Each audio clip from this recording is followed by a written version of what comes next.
할렐루야.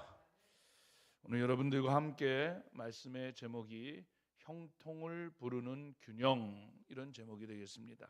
한번 읽어보겠습니다. 시작. 형통을 부르는 균형. 여러분, 우리가 신앙생활을 하면서 참 놓치기 쉬운 단어가 하나 있습니다. 바로 균형이라고 하는 단어입니다. 오늘 우리 사회에 많은 병리적 현상을 우리가 목격도 하고 느끼기도 하지 않습니까? 우리 사회의 병폐의 그 핵심이 뭘까요? 저는 그것은 바로 극단이라고 생각이 됩니다. 무언가 극단으로 치우치는 거, 정치적으로는 극우, 극좌, 이런 이데올로기죠.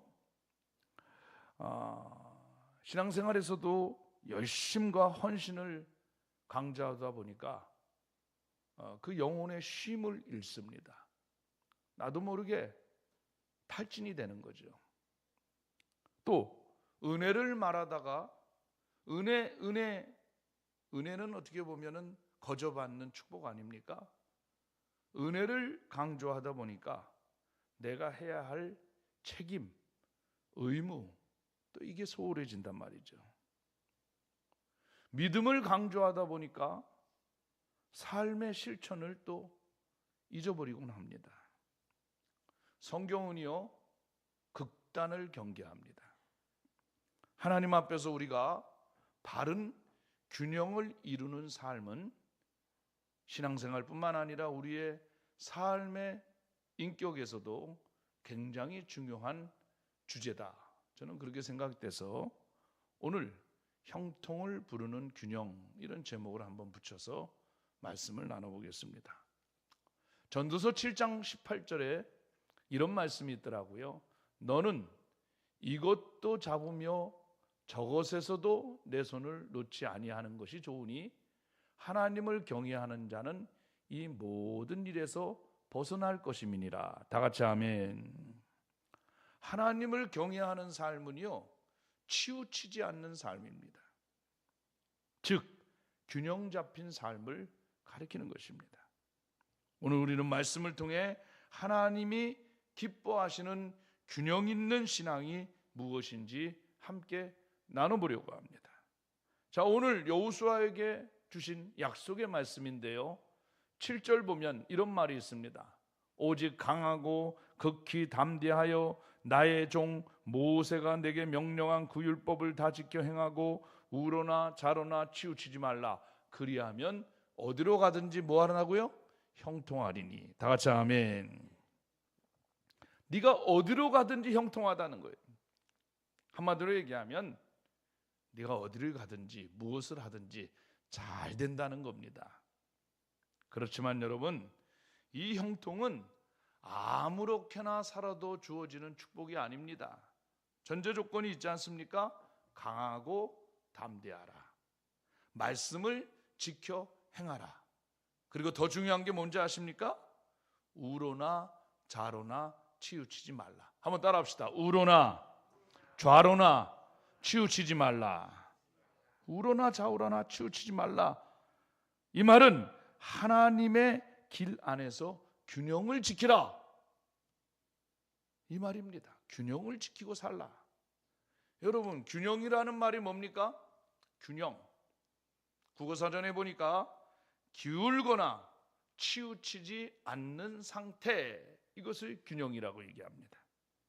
여러분, 균형이 무너지면요, 신앙이 병듭니다.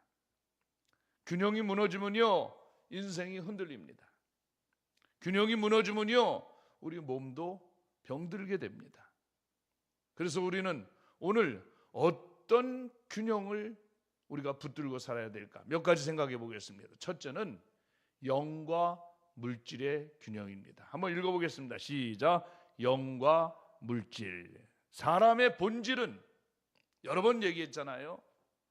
사람은 다른 피조물이랑은 본질적으로 틀립니다. 모든 피조물은 하나님께서 말씀으로 있으라 하고 그냥 창조된 거예요. 그런데 사람은 흙이라고 하는 재료로 하나님의 형상의 모양대로, 그리고 당신의 숨결을 집어넣음으로 사람이 되었어요. 그래서 사람의 본질은 하나님의 숨이 들어있는 영이 포함되어 있는 것입니다. 그러나 하나님은 영으로만 만드신 분이 아니라 흙이라고 하는 몸의 물질 세계도 함께 창조하셨습니다. 하나님이 창조하신 것을 보고 보시기에 좋았더라 그랬습니다. 보시기에 좋았더라. 왜 그렇습니까? 영과 물질이 균형을 맞았기 때문에 보시기 좋았더라. 특별히 사람을 만들어 놓고는요, 보시기에 어떻게 해요? 심히 좋았더라. Very good. 심히 좋았더라. 어떤 성도님이 이런 말을 하는 거 들었어요. 목사님, 돈이 무슨 소용입니까? 믿음만 있으면 되죠. 맞습니다. 돈이 전부는 아닙니다. 그렇지만 여러분, 돈이 없으면 아파도 병원도 못 가고요. 돈이 없으면 자녀 등록금도 못 내고요. 또 돈이 없으면 교회 헌금도 힘듭니다. 못합니다. 어느 권사님이 이런 고백을 하는 거 직접 들었어요. 목사님, 젊을 때 기도만 하면 된다. 그러고 일 안 하고 살았는데 나이가 들고 노년이 되니까 물질 때문에 자녀들에게 눈치 보며 사는 게 제일 힘들어요. 여러분, 맞습니다. 기도 중요합니다. 그것은 뭐 100번 1000번 얘기해도 신앙생활에 있어서 가장 중요한 주제, 기도죠. 중요합니다. 그러나 하나님께서는 우리에게 기도하는 손과 함께 일하는 손도 축복하십니다.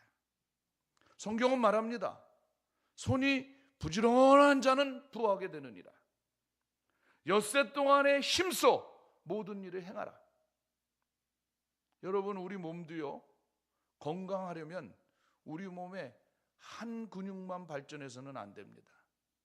가끔 보면 뭐 기구 갖고 운동하는 그 운동선수들 중에 장애를 가지고 있는 선수들이 참 많답니다. 왜 그러냐면 이 테니스를 계속 하는 사람은 한 손을 가지고 계속 테니스를 하다 보니까 이쪽 근육만 발달하면서 다른 쪽 근육이 약해지고, 또 한쪽 근육은 무리하게 발달하면서 엘보라든지 이런 것에 심각한 장애가 오는 거죠. 그래서 한쪽 기구 운동을 하는 사람도 반드시 병행해 줘야 되는 것이 온몸 유산소 운동이라든지 근력 운동이라든지 그것이 받쳐져야 되는 것입니다. 한쪽만 쓰면 통증이 생기고 몸 전체가 무너지는 것입니다. 신앙도 균형이 필요합니다. 예배만 있고 삶이 없으면 공허합니다. 봉사만 있고 말씀이 없으면 지칩니다. 예배, 말씀, 기도, 삶이 함께 건강할 때 건강한 신앙, 올바른 신앙이 되는 것입니다. 그래서 그 옛날 이런 표 많이 우리가 들어봤습니다. 교회를 가정같이, 가정을 교회같이, 가정을 경건한 가정으로, 교회를 화목한 교회로, 교회와 가정이 균형이 맞아야 됩니다. 가정에서는 다 내팽개치고 살림도 안 하고 돈 벌기도 싫고 교회 와서만 열심히 찬양하고 예배하고 아이들 가르치고, 이것은 불균형입니다. 교회에서 열심히 하는 만큼 우리는 가정에서도 사랑받는 부모, 또 사랑받는 자녀, 화목한 가정이 돼야 되는 것입니다. 그래서 늘 교회와 가정이 건강해야 됩니다. 그래야지 행복하고 복된 인생이 되는 것입니다. 그냥 안타까운 얘기 하나 드릴게요. 제가 학생 때 기도원에 갔는데 기도원 강사님이 설교하러 나오셨는데 강사님이 가만 선글라스를 끼고 나오신 거예요. 설교 내내 선글라스를 끼고 설교를 하시는 거예요. 희한하잖아요. 무슨 햇빛도 없는 그 실내에서 선글라스를 끼고. 나중에 설교 말미에 자기가 이렇게 선글라스를 낀 이유를 하면서 선글라스를 살짝 벗더라고요. 벗는데 보니까 한쪽 눈이 애꾸시더라고요. 한쪽 눈이 이렇게 없고 한쪽 눈만 애꾸더라고요. 자기 아버지가 목사님이셨대요. 목사님이셨는데 뭐 목회를 하다 보면 뭐 힘든 일도 있고 어려운 일도 있고 뭐 그랬다는 거예요. 그런데 어느 날 썰매를 시골교회 시골에 있는데 썰매 이렇게 막 썰매를 막 제치는데 자기 친구 가운데 자기 교회 집사님 아들이 이제 목사님 아들하고 친구니까 같이 썰매를 막 이렇게 타는데 썰매 막 타다가 갑자기 그때 초등학교 막 1학년 때 정도 되는 어린 나이 때인데 그 집사님 아들이 그 썰매 이렇게 제끼는 거 있잖아요. 밑에 쇠꼬챙이로 돼가지고 그거 가지고 자기 눈을 찔렀다는 거예요. 이유도 없이. 나중에 이제 전모가 밝혀졌는데 이 집사님 부부가 교회에서 열심히 봉사도 하고 충성도 하고 하는 그런 집사님 부부인데 집에 가기만 하면은 그렇게 교회 욕을 한대요. 밥상머리에서. 아이들하고 밥 먹으면서 아이들이 뭐 어리니까 못 듣겠지 하고 하는 건지 모르지만 밥을 식사를 하면서 그렇게 우리 목사님은 어떻고 저떻고 사모님은 어떻고 저떻고 장로님은 어떻고 저떻고 계속 그렇게 뭐 식사할 때마다 늘 그렇게 교회 욕을 하고 누구는 어떻고 누구는 어떻고 부부간에 뭐 할 수 있을 텐데 애 앞에서 그렇게 한 거예요. 애는 뭐 못 알아듣는 것 같지만 어린 마음에 자기도 모르게 교회에 대한 목사님에 대한 또 장로님에 대한 교회에 대한 적개심과 분개심이 생긴 거예요. 그래서 이 어린 꼬마 마음에 그 집사님 아들 마음속에 복수심이 생긴 거예요. 복수심이.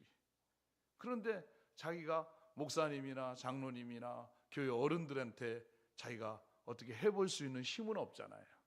그러니까 옳지. 내가 저 목사님 아들이 내 친구니까 언제 내가 기회가 있으면 복수해야겠다 하고 썰매 타다가 아무도 없을 때 그 목사님 아들 눈을 갖다가 찍은 거예요. 얼마나 끔찍한 일입니까? 이 피를 많이 흘리고 이제 나중에 치료하고 한쪽 눈 잃어버렸지만 그때를 계기로 해서 큰 깨달음을 얻고 나중에 이렇게 장애를 입었지만 헌신해서 목사가 되고 지금 부흥 강사가 되고 또 큰 교회에 이렇게 목회를 하게 되는 자기 간증을 하는데 제가 어린 시절 때 학생 시절 때 기도원에 가서 많은 은혜를 받았습니다.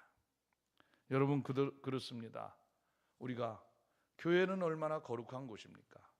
똑같이 우리 가정도 거룩해야 합니다. 우리 부부간에도 부모 자식 간에도 사탄이 가장 좋아하는 것은요 분열과 분쟁하는 곳에 사탄은 아주 적재적소의 타이밍에 찾아 들어옵니다. 그러나 화평이 임하는 곳에는 성령님이 함께하고 사탄은 걸음아 나살려라 하고 도망가는 것입니다. 우리 형통의 균형이 뭡니까? 우리의 영과 육체가 영과 물질이 잘 균형을 맞아야 된다. 다 같이 아멘. 두 번째, 천국과 현세가 균형을 맞춰야 됩니다. 여러분 우리의 소속은 뭡니까? 천국 시민입니다. 천국 시민을 가졌습니다.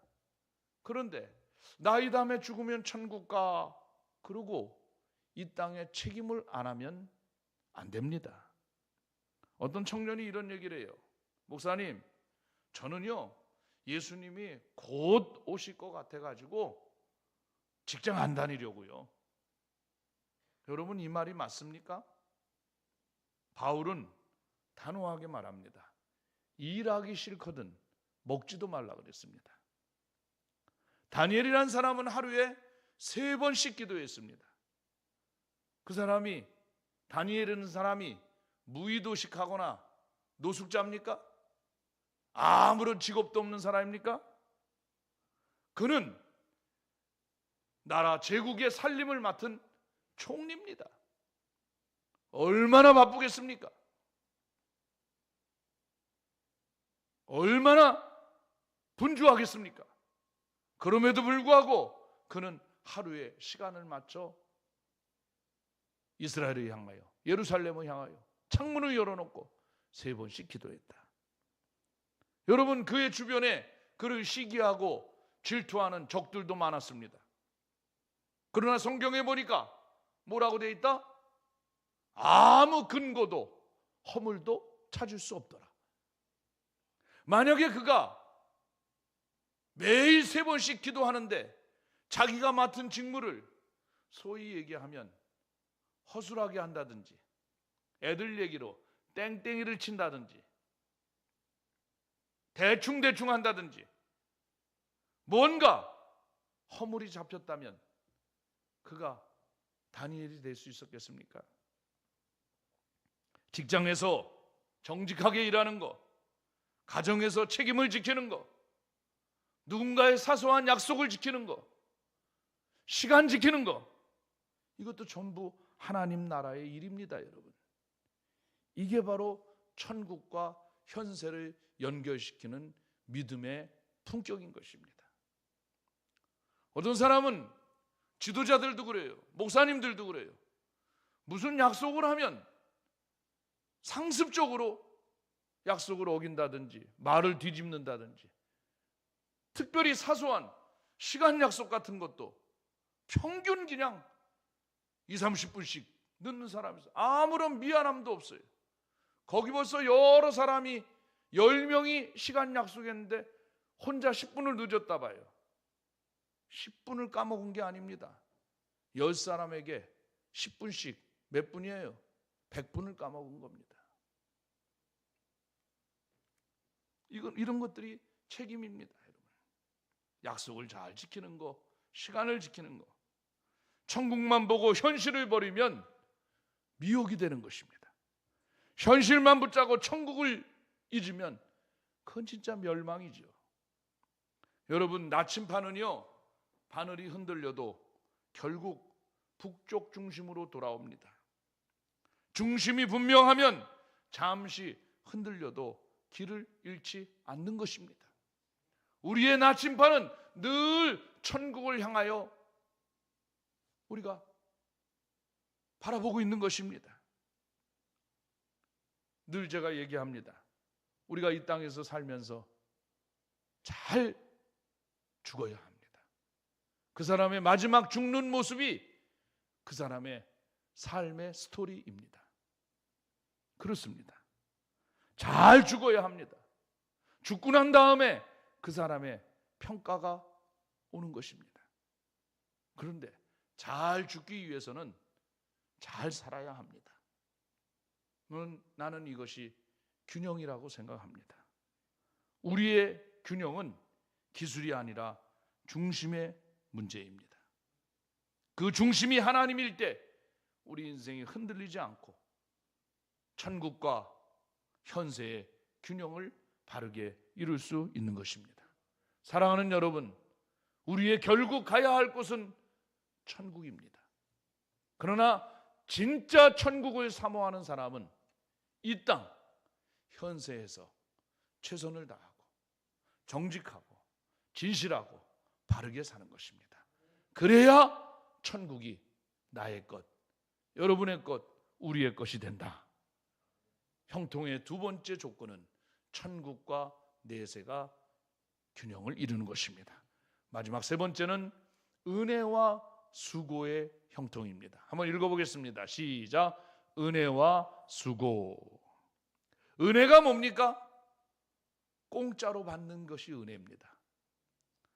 내가 뭔가를 대가를 주고 받는 것은 은혜가 아니죠. 그것은 나의 싹시입니다. 공짜로 받는 게 은혜입니다. 뭐처럼? 우리가 구원받은 것처럼. 예수님께서 피 흘려 내 죄를 대속해 주심으로 거저 받은 축복이 바로 구원입니다. 이거 공짜 받은 거예요. 내 행위와 내 노력으로 받은 거 아닙니다. 그래서 은혜입니다. 수고는 뭡니까? 수고는 대가입니다. 내가 땀 흘린 대가입니다. 은혜와 수고가 균형을 이뤄야 합니다. 우리는 은혜로 삽니다. 숨 쉬는 거 은혜죠. 공깃값 내고 삽니까? 아닙니다. 공짜입니다. 그러나 여러분, 은혜만 외치고 수고하지 않으면 신앙은 병들고, 수고하고 또 은혜를 모르면 인생은 메마릅니다. 교회 생활도 마찬가지입니다. 교회 생활은 은혜로 하는 거예요. 은혜로 하지만 내가 해야 할 수고가 있습니다. 모두 은혜 받겠다 하면, 예를 들면 모두 은혜 받겠다, 나는 일 안 하고 은혜만 받겠다, 그러면 국수는 누가 삶습니까? 그렇죠? 국수를 삶아주는 수고하는 사람이 있으니까 우리 다 같이 점심시간에 가서 국수를 또 먹는 겁니다. 누군가가 떨어진 휴지를 주워서 쓰레기통에 넣는 사람이 있으니까 교회가 깨끗한 것입니다. 누군가가 남들이 안 하는 시간에 나와 어린아이들을 가르치고 돌보고 하는 교회학교 교사가 있으니까 어린이들이 또 교회 나와 신앙교육을 받는 것입니다. 누군가가 이런 시간에 나와 찬양을 연습하고 합창을 맞추고 하나님께 영광을 돌림으로 예배가 아름다워지는 것입니다. 할렐루야. 누군가의 수고가 있는 거예요. 누가 하겠지? 누가 합니까? 내가 해야지. 은혜만 외치고 수고하지 않으면 신앙은 병듭니다. 그래서 교회 안에서는요, 여러분, 나는 한 가지 이상은 해야겠다, 그런 결심을 가져야 됩니다. 한 가지 이상은 뭡니까? 내가 앉아서 예배만 드리는 것 말고 플러스 알파 하나는 해야겠다. 그거는 내가 해야겠다. 그 무엇인지 몰라도 그것만은 내가 해야겠다. 제가 어렸을 때 교회 신앙생활 할 때 강학선 권사님이라고 계세요. 남자 권사님인데 나이가 많으시고 그러신 분입니다. 이분은 다른 것은 물론 나이가 많으니까 뭘 못하잖아요. 그런데 이분이 내가 죽을 때까지 이것은 한다. 그 한 게 뭡니까? 주보는 내가 담당한다. 주보는 담당한다. 주보는 큰 교회니까 주보 가격이 우리 교회 같지 않고 몇천 부만 드니까 많은 돈이 들죠. 그렇지만 내가 다른 건 몰라도 교회의 주보는 내 목숨이 끝나는 날까지 내가 담당한다. 그런 권사님이 계셨어요. 여러분, 우리 교회도 어떤 일이 있으면 그것은 내가 담당한다. 물론 우리 교회 헌금해가지고 이렇게 경상비 쓰는 거야 그냥 보통이지요. 그러나 뭔가 하나 고치고 설치하려면요, 요새는 인건비가 비싸니까 그냥 기본이 몇백만 원, 비싼 건 몇천만 원입니다. 그 우리가 내는 11조 감사원금 갖고는 해결을 못해요. 가끔 제가 2차 2차에서 저차에서 기도 중에 있습니다. 그러면 여러분들에게 공개하기는 그렇지만 특별히 그 주간 아니면 늦어도 2주간 안에는 어떤 분이라도 와요. 참 희한하죠? 어떤 분이라도 와요. 목사님 그거 제가 담당하겠습니다. 목사님 그거 제가 이번에 하겠습니다. 그분이, 그런 분들이 굉장히 우리가 보기에 저 사람 참 부자네 이렇게 느끼는 분은 아닙니다. 자기 거 아끼고 줄이고 검소하게 쓸 거 못 쓰고 그리고 모아서 하나님의 나라를 위하여 그렇게 힘있게 감당하는 것입니다. 할렐루야. 어느 농부가 밭을 갈아놓고 이렇게 말합니다. 하나님, 은혜 주세요. 그런데요, 제가 힘들어서 씨는 안 뿌렸어요. 씨는 안 뿌렸으면 거둘 게 없겠지요. 바울은 말합니다. 골로새 1장 29절에 내 속에서 능력으로 역사하시는 이의 역사를 따라 힘을 다하여 수고하노라. 기도만 해서는 안 되고 기도하면서 일하는 것입니다. 일만 해서는 안 되고 일하면서 기도하는 것입니다. 이 두 날개의 균형이 있어야 인생이 뜨는 것입니다. 이게 바로 세 번째 형통의 조건입니다. 은혜만 붙들고 책임을 외면하면 방종이 되고, 책임만 강조하면 은혜를 잊어버린 율법주의가 되는 것입니다. 하나님은 우리에게 은혜로 구원하시되 그 은혜에 합당한 삶을 살도록 부르셨습니다. 씨앗은 농부가 심지 않아도 자랄 수 있습니다. 그러나 심었다고 해서 아무 돌봄 없이 열매가 맺히지 않습니다. 햇빛과 비는 하나님이 주시지만 김을 메고 물기를 내고 농부의 몫입니다. 우리 신앙도 마찬가지입니다. 은혜는 하나님으로부터 오지만 그 은혜에 응답하던 순종은 바로 나의 책임, 우리들의 책임인 것입니다. 사랑하는 여러분, 형통 잘 되는 것은 우연이 아닙니다. 형통은 균형 위에 세워진 하나님의 축복입니다. 옛날 재래시장에서 저울을 이렇게 양쪽 추가 정확히 맞아야 공정한 거래가 이루어지는 것입니다.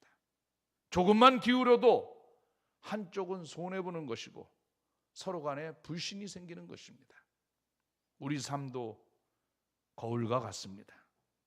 자기에게는 관대하고 남에게는 엄격하는 이 저울은 기울어집니다. 가끔 보면요, 교회에서도 내 새끼, 내 자식한테는 관대해요. 남의 새끼, 남의 자식한테는 인색하고 철저하고 분명해요. 그 거꾸로 돼야 됩니다. 때로는 내 자식, 내 가족, 내 새끼한테는 분명하고 남한테는 관대한 마음을 가지는 게 오히려 더 바른 것입니다. 하나님 앞에 내 자신을 잘 살피고 이웃 앞에 공정할 때 삶의 균형이 이루어지는 것입니다. 줄타기 광대가 긴 막대기를 들고 서 있는 이유가 뭡니까? 힘을 더 주기 위해서가 아닙니다. 양쪽 무게를 분산시키며 균형을 잡기 위해서도 그런 것입니다. 인생의 주리에서도 마찬가지입니다. 성공만 붙잡아도 실패만 두려워해도 균형을 잃습니다.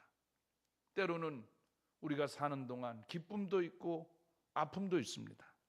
성공도 있고 실패도 있습니다. 뭔가 얻을 때도 있고 잃을 때도 있습니다. 건강할 때도 있고 병약할 때도 있습니다. 그 사이에서 하나님을 중심에 둘 때 균형을 잡을 수 있고 넘어지지 않을 수 있는 것입니다.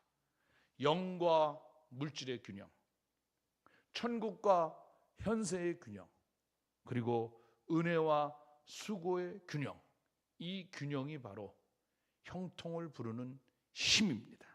사랑하는 여러분, 올 한 해 잘 되고 싶습니까? 형통하고 싶습니까? 형통을 부르는 균형의 축복이 저와 여러분에게 있기를 예수님의 이름으로 축원합니다. 우리 찬양하겠습니다. 정결한 마음 주시옵소서.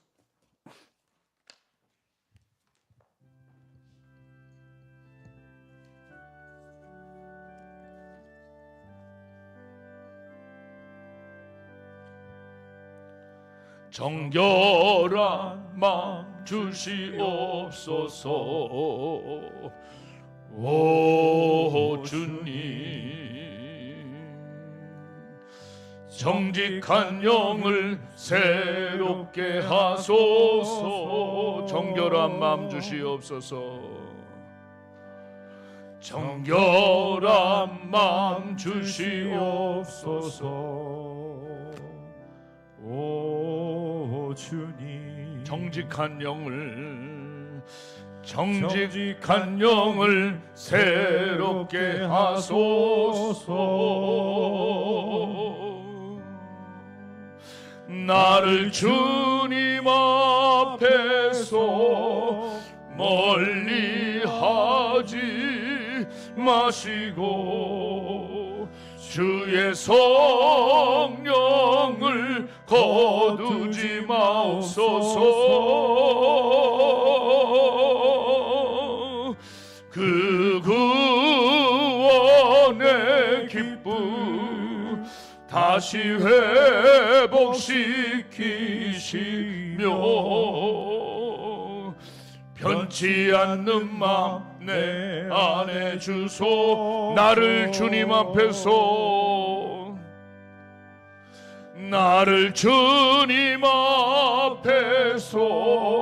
멀리 하지 마시고 주의 성령을 거두지 마옵소서. 그 구원의 기쁨 다시 회복시키시며 변치 않는 마음 내 안에 주소서. 오늘 주신 말씀 생각하며 통성으로 기도합니다. 하나님 아버지 감사합니다. 형통을 부르는 균형. 오늘 우리의 삶이 곤고하고 피폐한 이유 가운데 중요한 하나 요소는 우리가 균형을 잃어버렸습니다. 하나님 아버지, 신앙과 삶의 균형을 잃어버리고 아버지 천국과 현세의 균형을 잃어버리고 하나님 은혜와 수고의 균형을 놓쳐버렸습니다. 이제 균형 있는 삶을 살게 하여 주옵소서.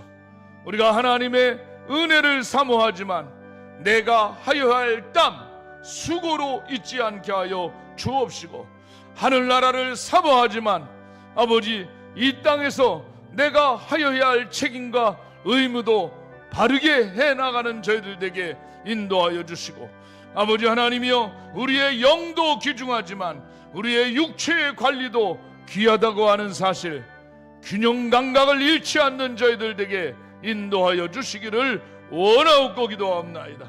우리 모두 함께 하나님 아버지 우리의 인격도 우리의 삶도 우리의 교회도 우리의 가정도 다 균형 감각을 살리는 은혜가 있게 하여 주옵소서. 할렐루야. 감사합니다. 주님께 영광 돌리며 예수님의 이름으로 기도합니다. 아멘. 우리 다 눈을 감고 오늘 주신 말씀 형통을 부르는 균형입니다. 내가 형통하리라.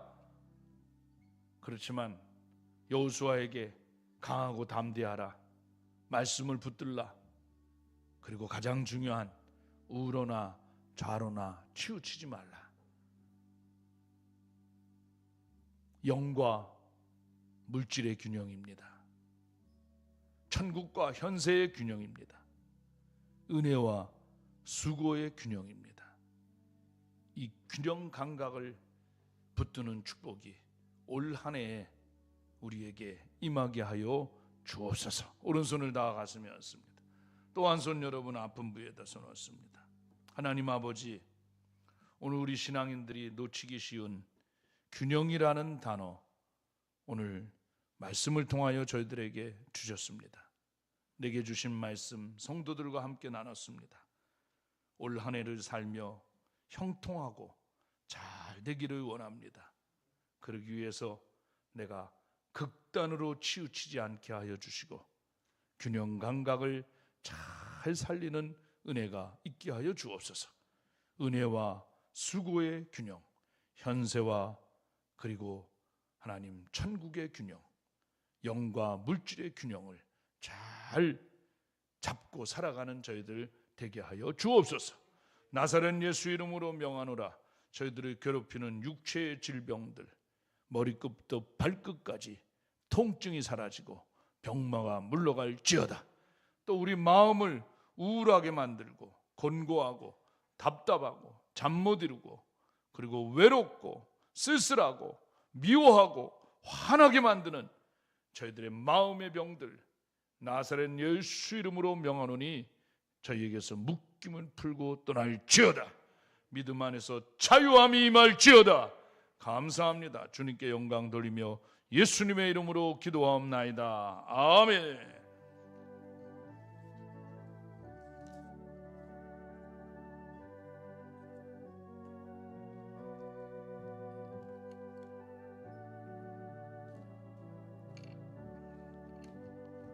할렐루야. 우리 하나님께 영광의 박수 하겠습니다. 우리 다 같이 일어나서 헌신 찬양합니다.